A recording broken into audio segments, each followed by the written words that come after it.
Welcome to Civil Services Achievers Point. Today we will discuss the Assam Tribune of 6th August 2020.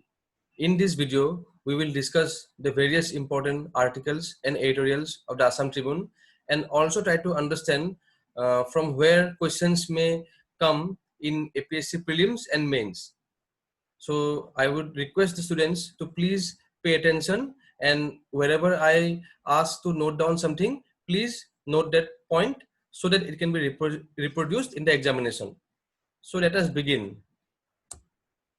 These are the few initiatives at Civil Services Achievers Point.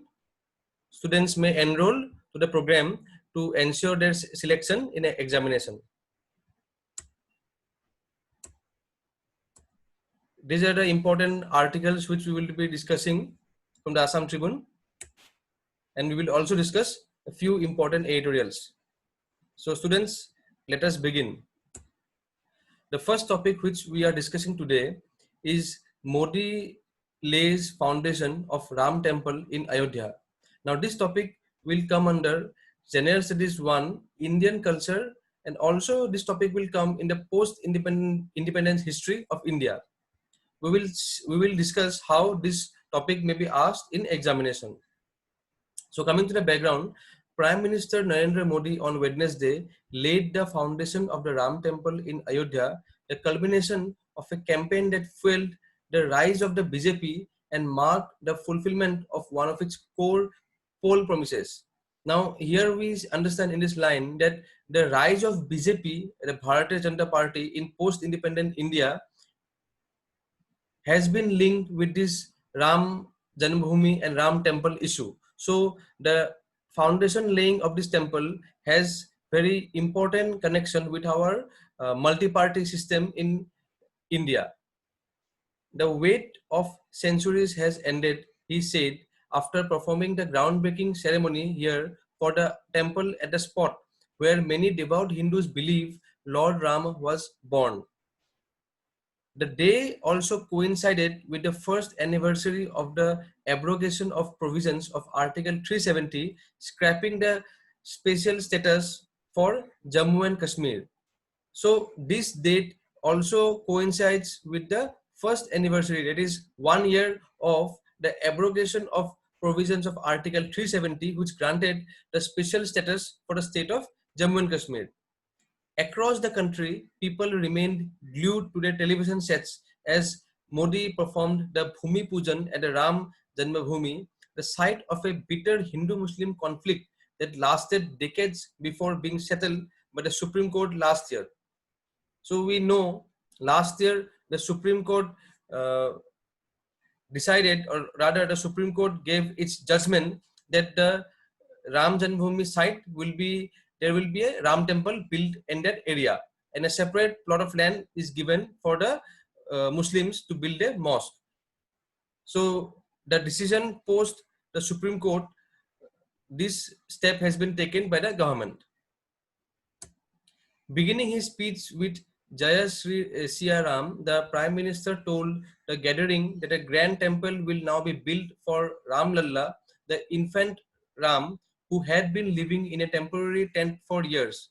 Many people made sacrifices for the Ram temple. I pay my respects to all of them, the Prime Minister said in the speech that followed the laying of the foundation for the Ram temple. He also released a postage stamp to mark the event, an occasion which is also being seen as an ideological victory of the BJP over its rivals. Now, this specific points is especially more important for the political science optional students because the ideological base of different political parties in India is a direct syllabus topic for the section B of the paper 1. So students, please make a note of it. Some leaders of the Ram Janmabhoomi movement, including former Deputy Prime Minister L.K. Advani, were not at the venue where the organizers had invited only 175 people, keeping the guest list short because of the threat of COVID-19. Uttar Pradesh Governor Anandiben Patel, Chief Minister Yogi Adityanath, RSS Chief Mohan Bhagwat, and Sri Ram Janmabhoomi Tirth Kshetra Trust Head Nitya Gopal Das were on the dais along with the PM, consecrating the very first bricks that will go into building the temple possibly over the next 3 years. So the estimate time is 3 years for building the temple. Sending out the message that Ram is everywhere, Ram belongs to all, Modi said the temple symbolizes India's rich heritage and will be an inspiration to all of humanity. Despite efforts to eradicate Lord Ram's existence, he lives in our hearts and is the basis of our culture, Modi said. Citing Lord Ram's message, Modi said, the more powerful India gets, the more it will be loved and remain peaceful. Social harmony was the core principle of Lord Ram's governance, he said. The construction of the Ram temple is an instrument to unite the country, he said, adding that it will lift the economy of the entire region. We have to join stones for the construction of Ram temple with mutual love and brotherhood, he said, asserting that everyone's sentiments have to be taken care of. The groundbreaking in Ayodhya was marked by smaller events elsewhere, from the blowing of a conch at a jewelry shop beyond the barricades in Ayodhya itself to more elaborate rituals in Delhi's Chatarpur temple complex. Devotees started arriving there around 6 a.m. just after the morning puja ended. Temple's administrator Kishore Chawla said, a puja has been going on non-stop for 3 days. The Ram Darbar has been decorated. A replica of the Shila or the foundation stone has been prepared and it will be sent to Ayodhya along with other material, he said.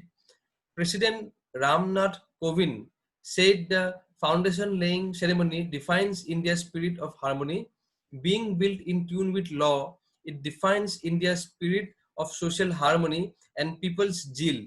It will be a testimony to ideals of Ram Rajya and a symbol of modern India. So, this Ram Rajya concept was also emphasized by Gandhi in his philosophy. So, this statement by President Ramnath Kovind should be noted, maybe noted down by candidates, because this may be quoted if any question comes in the mains examination, that this temple being built in tune with law, because this temple is built both with accordance with the law of the land as per the Supreme Court judgment, also as per the fate of the land. So here the president rightly mentions that being built in tune with law, it defines India's spirit of social harmony and people's zeal. It will be a testimony to ideals of Ram Rajya and a symbol of modern India, he tweeted. So students, kindly make a note of it.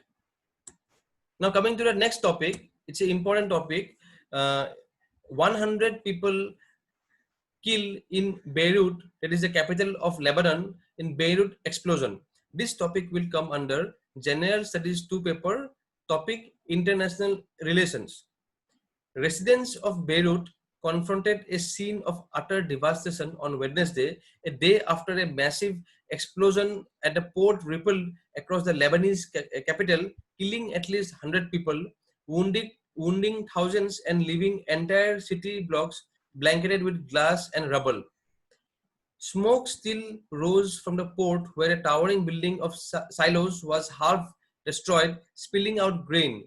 Hangars around it were completely toppled. The blast knocked out a crater some 200 meters across that filled with seawater. It was as if the sea had taken a bite out of the port, swallowing buildings with it.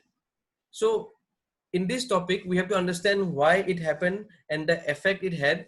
But from prelims perspective, the location of Beirut or which country it belongs to or what is the capital of Lebanon, these important points may be asked, may be tested by APSC in prelims examination. So students should make a note of it. In our daily MCQs, we have given a question regarding this location of the place. So students are advised to go through our daily MCQs also. So here you can see the aftermath of the explosion in Beirut, Lebanon. Much of downtown was littered with damaged vehicles and debris that had rained down from the shattered facades of buildings. An official with the Lebanese Red Cross said that at least 100 people were killed and more than 4,000 were wounded. The toll could rise further, he said. The blast appeared to have been triggered by a fire that touched off a cargo of ammonium nitrate that had been stored at a port for years, though it was unclear what sparked the fire. So, here it is discussed, the blast appeared to have been triggered by a fire that touched off a cargo of ammonium nitrate. Ammonium nitrate thoka jagat tate fire lagi pene hua boli koise that had been stored at the port for years. Bahut bochor par tate ase kintu keneke fire lagil hetu sposto hua nai ei samoy loke. Hitting with the force of an earthquake, it was the most powerful explosion ever seen in the city, which was split in half by the 1975-1990 civil war and has endured conflicts with neighboring Israel and periodic bombings and terror attacks. Now, a point past ki hoisile ami gom pao, we understand what happened in the past history. Also, neighboring country like Israel has been named. So, ebur location specific questions kintu APSC nohoy UPSC pudi dibo pare aru pudiboi je Lebanon neighboring country ki ase no jano gotike apart from capital and location of the country neighboring kiniও চাব লাগে যে neighboring কিবা country আছে নেকি, that's very helpful. So লগত এখন map atlas map ৰাখিব advise কৰা হল সকলো ষ্টুডেন্টকে. There was no evidence the explosion was an attack. Instead, many Lebanese blamed it on decades of corruption and poor governance by the entrenched political class that has ruled the tiny Mediterranean country since the civil war. So কিছুমান probable cause কোৱা হৈছে যে attack হ'ব নোৱাৰে, it cannot be an attack. However, it may be decades of corruption and poor governance by the entrenched political class that may be a reason behind this massive explosion. Explosives experts and video footage suggested the ammonium nitrate may have been ignited by a fire at what appeared to be a nearby warehouse containing fireworks. Ammonium nitrate is a common ingredient in fertilizer as well as explosives.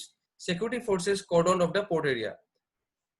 So, usorote firework warehouse asile tare pora jui loga boli bhoba hoise.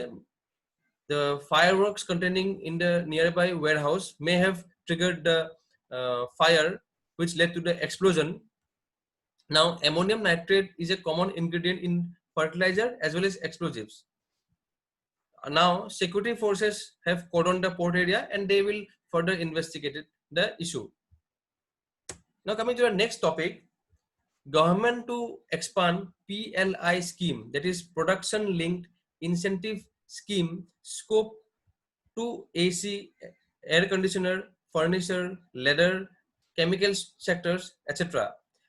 So in a way to boost the manufacturing sector.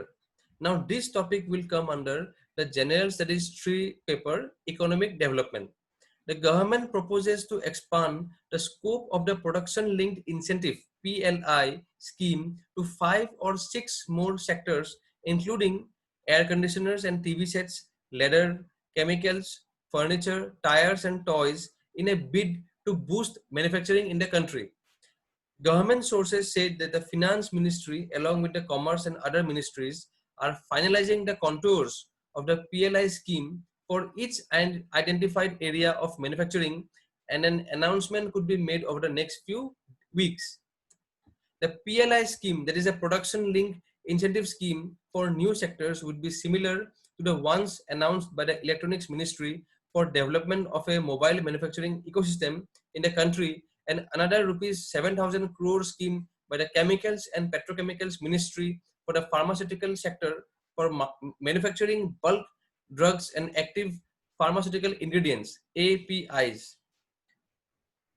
The new scheme would replace the existing Merchandise Exports India scheme introduced in April 2015 with the objective to promote manufacturing and exports of specified goods from India. Now this line is very important because whenever any new scheme or scope of a scheme is increased, if it replaces any existing scheme, because here it says the new scheme would replace the existing Merchandise Exports India scheme introduced in April 2015 with the objective to promote manufacturing and exports of specified goods from India. So this point, students, please make it a note, because in prelims, one of the option may be this PLI scheme has replaced this existing merchandise exports India scheme. So at that time, this point will be helpful in solving the MCQ. But this scheme did not yield the desired result. Even with its, here it is mentioned that, but this scheme, meaning the earlier scheme, that is the merchandise exports India scheme, did not yield the desired result. Even with its liberal application across sectors, exports remained nearly stagnant. So the government now wants to wind it up by December and generate 313 billion US dollar. So the finance ministry has restricted MEIS benefits to just rupees 9,000 crore in fiscal year 21 and plans to use the savings for the sector focused PLI scheme, sources said. The focused and efficient scheme like PLI has been identified as part of Atmanirbhar Bharat mission that aims to work on import substitution and enhance domestic manufacturing. 5 more sectors may be added under PLI soon. The government is looking at expanding the PLI scheme to boost manufacturing of air conditioners and TV sets, where some level of manufacturing exists in the country, but a lot of components are still imported from outside. The PLI will ensure that the complete ecosystem around the product category develops locally in the country. A similar scheme is also on the anvil, or also on the process, for expanding domestic manufacturing of solar equipment that currently is largely imported from China. So this issue is in focus if some of you have been following the current affairs, because that the solar equipment is largely imported from China. So government is taking many steps to reduce the import and become self-sufficient. Similarly, the Department for Promotion of Industry and Internal Trade has identified sectors such as tires, chemicals, furniture and toys that have the potential to develop local scale to expand the reach of made in India goods across the globe. So manufacturing not only helps the economy by producing the goods locally, but also it provides a huge opportunity of employment and livelihood. The PLIs are several sectors. The PLIs for several sectors would be ready before the end of this year. The existing PLI for manufacturing, mobile manufacturing, offers incentives to the tune of 4 to 6% for incremental investment and sales over a period of 5 years to companies. Similar schemes could be worked for new sectors, but the quantum of benefit would depend on capital intensity of an industry. Now coming to the next topic, IRDAI, that is the Insurance Regulatory and Development Authority of India, allows life insurers to send policy in e-format. This topic will come under General Studies 3, Economic Development. The Insurance Regulatory and Development Authority of India, IRDAI, has allowed life insurers to issue policy bonds in electronic format during fiscal year 2020 to 21, owing to COVID-19 pandemic. With life insurers expressing difficulty in printing and dispatching policy documents to policyholders, the IRDAI has allowed them to issue this digital format to the email and to the email address mentioned. However, the life insurers can issue the policy in digital format only on express consent given by the policyholder. If a policyholder demands the document in physical format, the same has to be produced, or the same has to be provided without any additional cost. According to IRDAI, the free look period will be 30 days in such cases and will be calculated from the date of policyholder confirming the receipt of the document through calls or other means. The return of the electronic policy document by mail by the policyholder indicating cancellation of the policy shall be valid for relook cancellation. The IRDAI has also allowed life insurers to upload their regulatory documents and file a soft copy through a email till March 31, 2021. That is the next year. The physical copies should be kept ready for filing when the regulator asks for the same. Now coming to the next topic, Ajay Tyagi gets 18-month extension as Sebi chief. Now this topic will come under General Studies 3 Economic Development.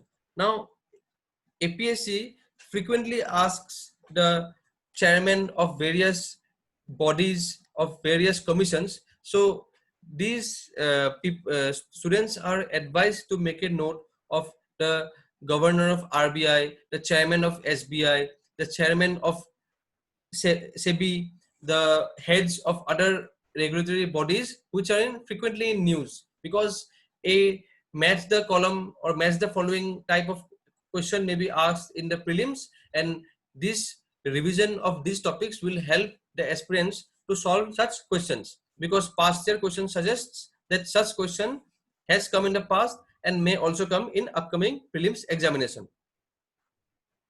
Ajay Tyagi was today given an 18-month extension till February 2022 as the chairman of markets regulator Sebi, according to a personal ministry order. This is the second extension given to Tyagi. It comes at a time when the economy and capital markets are staring at uncertainties due to the coronavirus pandemic. The Appointments Committee of the Cabinet, headed by Prime Minister Narendra Modi, has approved extension of Tyagi's term for 18 months with effect from September 1, 2020 up to February 28, 2022, the order said. So this is the picture of Ajay Tyagi, the chairman of Sebi. Ajay Tyagi, a 1984 batch Indian Administrative Service retired officer of Himachal Pradesh cadre, took over as the Sebi chairman on March 1, 2017 for a period of 3 years. Earlier this year, he was given a 6-month extension till August. Prior to joining as the chief of the markets regulator, that is a Sebi, Tyagi was additional secretary, Department of Economic Affairs under the Finance Ministry. He was then handling the portfolios of capital market, investment, infrastructure, and currency and coinage divisions. Now coming to the next topic, pandemic hit bell metal artisans, seek government help. Now this topic will come under the General Studies 3 Economic Development. This topic will also come on the paper 5 of mains, that is the General Studies on Assam, Economic Development of Assam. Even as the state government has extended financial assistance to the bell metal industry at Sarthebari, a large number of similar artisans who are yet to get any government help are struggling for survival at Asarikandi Kartimari village in Kokrajhar and at Sapatgram in neighboring Dhuburi district in Lower Assam. So আমি জানো যে আমাৰ অসমৰ থলুৱা উদ্যোগ সমূহ যেনে আমাৰ তাৰে অন্যতম হৈছে আমাৰ কাহ পিতলৰ উদ্যোগটো সৰ্থেবাৰী বেসড এটা স্টেট গভর্নমেন্টে প্রায় ফাইনান্সিয়াল অ্যাসিস্ট্যান্স দি থাকে কিন্তু সেই কাহ পিতলৰ উদ্যোগ বা বেল মেটেল ইন্ডাস্ট্রি সৰ্থেবাৰীতে সীমিত নহয় যেনেদৰে ইয়াত মেনশন কৰা হৈছে it is mention here that Kokrajhar and Dhuburi district has also similar artisans who are engaged in such activities. Now, with the coronavirus-induced lockdown bringing their work to a complete halt since March, more than 300 residents belonging to 40 families in Kartimari and another 30 families at Sapatgram are now unable to meet their basic needs. Now, you can see the artisans are making utensils out of bell metal. Most of these villagers are dependent on this decades-old industry, but the pandemic has come as a huge blow. They have now urged the state government to provide urgent financial assistance as they have not even received ration supplies, which is being provided at other places during the lockdown. So this article, this newspaper article can be, the points here can be used to write in our mains answer to give a multidimensional angle in our answers, because we know that frequently mentioned uh, problems of Assam are the erosion, flood, unemployment, now our environmental degradation. Also, one article we discussed child trafficking. Apart from these issues, this is also an very crucial issue which needs to be addressed. The issue is the local artisans or the local industry of indigenous industry of handicrafts, of sericulture. So this industry needs to be sustained through government efforts, because these small industries or indigenous industries form a very major bulk of rural livelihood. So any impact on them will directly impact the rural livelihood and does the whole economy of state. So as further the news article mentions, as most of the villagers are dependent on this bell metal industry, their source of earning has been hit badly. Many of their children had left for Kerala to do manual work, but they too have lost work now due to the coronavirus pandemic. Now here the angle of migration has also come up, the out migration from Assam. So this, due to this out migration, these children and these youths from Assam are moving to outside of Assam. So there, if these youths can be skilled properly in Assam and they may be employed in the workforce, then our Assam economy would also develop more. So government, uh, many government schemes are there, and it has to be ensured that the grassroots beneficiary gets the benefits of the schemes, so that outmigration can be reduced to some extent.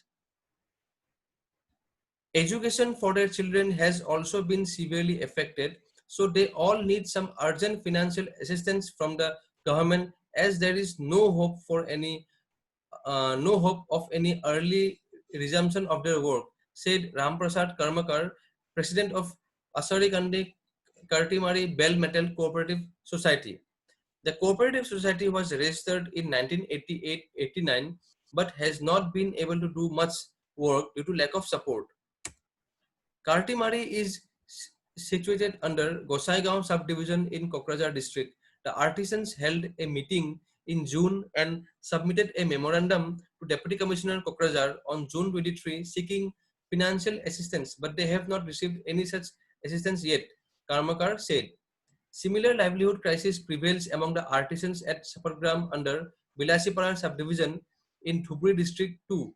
Trust for Change and Development, a trust based at Kartimari village, said the once vibrant village industry was struggling for survival for years now due to lack of support from the government. They need some skill development programs to help in arranging latest machinery and market linkages to keep the industry alive. As the situation is becoming worse, young boys in the villages are leaving their work and moving out to Kerala in search of jobs. So if a comprehensive project is initiated, youths will again join the work. After all, their products are very attractive and a little help can save this industry and generate jobs for many, said Nandita Sengupta, a trustee of Trust for Change and Development. We all know about Sarthebari bell metal industry, but there are several villages in Kokrajhar, Dhubri and Chirang districts in Lower Assam which are into production of bell metal utensils for decades. There should be a proper survey of these villages and urgent steps for revival of the village industry. So this point is important. Students may make a note of it, because these small points in may be added in an essay on, say, economy of Assam. So these points will be unique and help the students to get more marks. Now we will discuss the editorials, the important editorials. The first editorial that we are taking up is EIA notification and impact on Northeast. So this editorial discusses at broad length not only the various provisions of EIA notification, but also its impact on the Northeast India. This topic will come under General Studies 3 paper, Biodiversity and Environment. The Environmental Impact Assessment EIA 2006 notification issued under the Environment Protection Act 1986 as amended from time to time is a piece of very important legislation that looks at potential adverse effects on environment and society from industrial or infrastructure projects through an established procedure.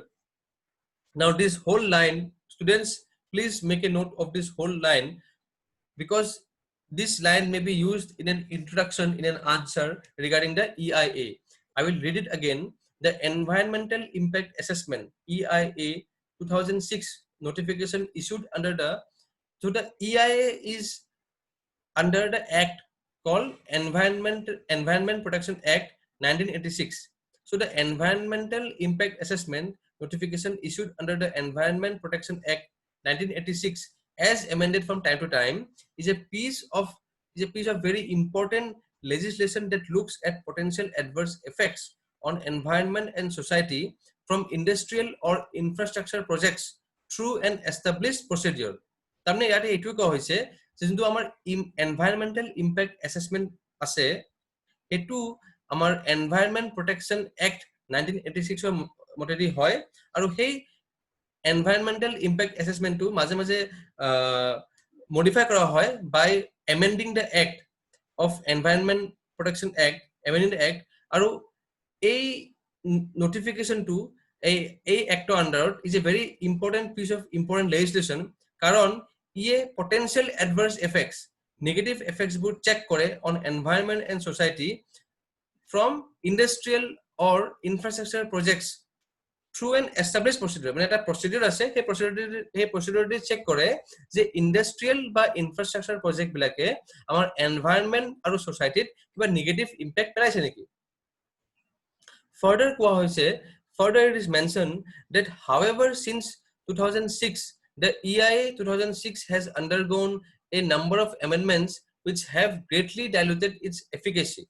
Now the latest notification of the EIA 2020 is sure to put the last nail in the proverbial coffin to the original spirit of the EIA 2006 for sustainable development of the country. The proposed notification would cause a landmark shift in the way clearances shall be given to industries and infrastructure projects. Public consultation and hearing are important components in the EIA procedures. Public hearing was a part of any big project, and the sentiments of the people were aimed to be integrated in a practical way to the project. But the EIA 2020 notification excludes the public hearing process from many categories of industries and activities, some of them highly toxic: building construction, elevated floods, flyovers, all projects under B2 category, modernization of irrigation, all projects concerning national defense, or for other strategic considerations which do not even require environment appraisal but merely an environment permission on secondary information. Also, there is a provision in the draft notification that the government can cancel public hearings if it feels that situation is not conducive to hold proper public hearings. In short, the public hearing process for various projects which was part of the EIA 2006 as amended has been sidelined and totally diluted in the draft EIA 2020. Also, it is disturbing that EIA 2020 advocates a policy that gives a lifeline to industries to regularize their status by post facto clearances, which would legitimize projects in complete violations of law. মানে ইয়াত কি কোৱা হৈছে যে এইটো disturbing কথা পাইছে বহুত এক্সপার্ট বিলাকে যে যোনটো নতুন নোটিফিকেশন আহিছে তাত কোৱা হৈছে যে যিবোৰ ইন্ডাস্ট্রি প্ৰপাৰ ৰুলস বা ভায়োলেশন অফ লজ বনোৱা হৈছে তেওঁলোকক পোস্ট ফ্যাক্টো ক্লিয়ারেন্স দিয়া যাব। সো এটো কইলে তো বহুত অন্যায় হ'ব বুলি এই এডিটৰখন কোৱা হৈছে। The 100-kilometer aerial distance which defines the border area as per the draft notification covers about 95% of the entire northeast, which is surrounded by Bhutan, China, Myanmar and Bangladesh on all sides. Under the heading public consultation, projects requiring prior environmental clearance or EC or permission cover activities like oil and gas transportation pipeline, etc., and highways, expressways, expansions of NH, amongst many other items. These two, oil and gas pipelines and highway, are not covered under the exemption list of public consultation. That is, there will be public consultation for these projects in the country, but the same two items are exempted from the preview of public consultation under the border area provision. It means highways and oil and gas pipelines projects for the northeastern states will have no public consultation, as will be the case with the rest of the country. So it is a completely discriminatory treatment towards Northeast India, which is the most biodiverse hotspot of the country. মানে এটা কি কোৱা হৈছে যে oil and gas pipeline and highway infrastructure development, এই infrastructure development বিলাক ইণ্ডিয়াৰ বাকি state বিলাকত পাব্লিক স্ক্ৰুটিনি ধৰে পাছ হ'বই লাগিব, কিন্তু আমাৰ নৰ্থ ইষ্টত যেহেতু এটা বৰ্ডাৰ এৰিয়া এটা ক্লজ দিয়া হ'ল, এই ক্লজৰ আণ্ডাৰত অসমত বা নৰ্থ ইষ্টত যদি oil and gas pipelines and highway infrastructure বহোৱা হয়, তেনেহ'লে কোনো পাব্লিক ডিবেট বা পাব্লিক কনচালটেশ্যন নহ'ব পাৰে। So ইয়াতে এইটো কোৱা হৈছে, the editorial argues that it is a completely discriminatory treatment towards Northeast India, which is the most biodiverse hotspot of the country. It is clear that the border area tag has been incorporated in the draft EIA 2020 to include the Northeast as border area, so that highways, expressways, oil and gas pipelines, etc., can be constructed without public consultation as applicable for the rest of the country. Also, the Northeast, like the rest of the country, will face the brunt of many other projects which are exempted from public consultation. The country needs development. There cannot be any two opinions about that. The editorial discusses that the country needs development, but the people, their voices and concerns must be a part of the process. By stifling the public hearing process, which embraces the concerns of ecology, environment, security of homes and lands of large body of people, cultural heritage, etc., empowering projects with post facto approval, announcing the vital notification during coronavirus pandemic, flood, etc., and without publicity in scheduled languages for the general public, the notification of the MOEFCC signals a very negative trend for sustainable development. That is, the notification of EIA দিছে by the MOEFCC, মানে Ministry of Environment, Forest and Climate Change, signals a very negative trend for sustainable development. As an example of sustainable development, a highway going from A to B need not be a straight line if there are major environmental and other legitimate concerns of the public through public hearing. A highway can take a detour or incorporate corrective measures to minimize the destruction of ecology, environment and social fabric. But the right of the people of the Northeast to be heard through a public consultation in matters of such projects is removed in the draft EIA 2020 notification by placing the Northeast in the border area category. As an example, a proposed highway alignment in Meghalaya may run through the sacred groves and other ecological hotspots, and people will not have the legal tool to protest their concerns like the rest of the country. The same will be the fate for all the other 6 states of the Northeast. Many toxic industries are proposed to be exempted from public consultation when many significant toxic gas tragedies have occurred in India after the Bhopal gas tragedy. I would request, or I would ask the candidates to mention in the comment box of the video in which year the Bhopal gas tragedy occurred. Please name the year in which the Bhopal gas tragedy occurred. Toxic gas leaks cannot be contained within industrial estates. The process of post facto regularizations as per provisions of the draft notification will give a window to regularize the illegal activities of the Coal India Limited and others. Also, the government can plan a highway through the 500-kilometer Dehing-Patkai rainforest to facilitate various activities within the reserve forest area without any public hearing if the draft notification is passed. It is relevant to recall that the British started work in the coal fields of Assam in 1882, but in 1888 declared Upper Dehing, which is contiguous to the coal mining activities, as a reserve forest when there was no concept of legal protection to environment.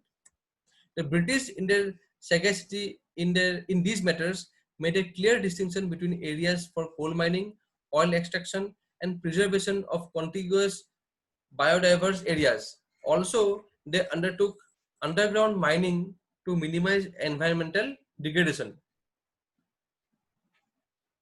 The editorial further discusses the draft EIA 2020 has kept a window for any person to register any objections or suggestions on the draft notification in writing or through email.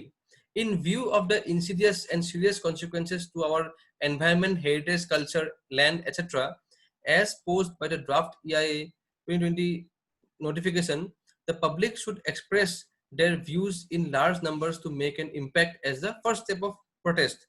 The northeastern states should also register their protest regarding discriminatory treatment to the Northeast.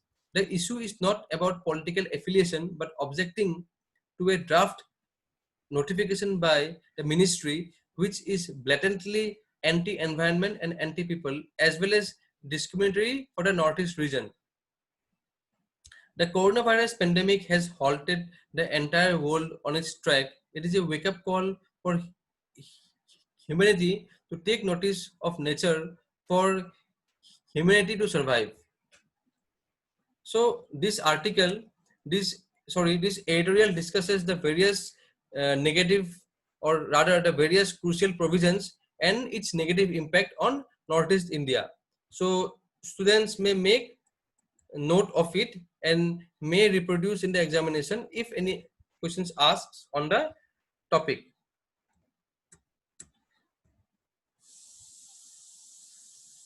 Now coming to the last editorial discussion of the Doordarshan Assam, General Studies on Assam Economic Development.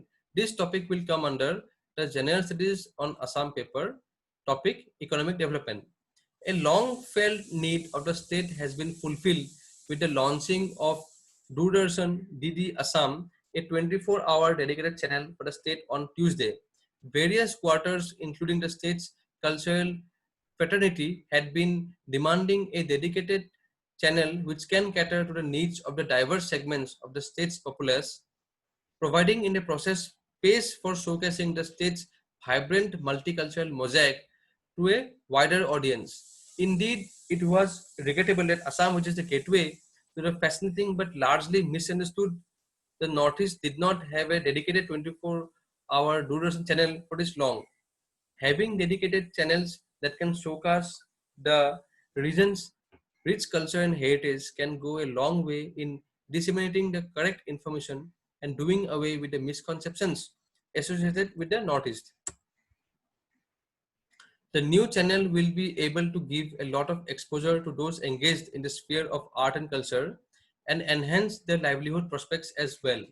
While launching the channel, Union Minister and Broadcasting Minister Prakash Javadekar reiterated the center's union of turning the Northeast into India's growth engine, given its immense natural and human resource potential and its strategic location bordering several Southeast Asian countries, that is the ASEAN countries. Students, please mention in the comment box below the ASEAN countries. How many countries are there in ASEAN and the name of the countries? Because a question on this may be asked in the APSC prelims. The Northeast definitely needs a dose of development to expedite its progress on diverse fronts. This in turn will call for adequate investment by the center in boosting connectivity and other required infrastructure, including those critical to nurturing the region's human resource. At the same time, the center will have to be mindful of the region's geophysical and cultural peculiarities and desist from doing anything that can jeopardize the long-term goals of sustainable development by short-sighted interventions. The Northeast being a wonderland of nature, the need to respect this bequest from nature in the form of a pristine forests and life-giving water bodies has never been as urgent as it is now. Under no circumstances can this valuable wealth be held hostage to an insensitive development process that does not think about defiling nature to meet short-term capitalist gains.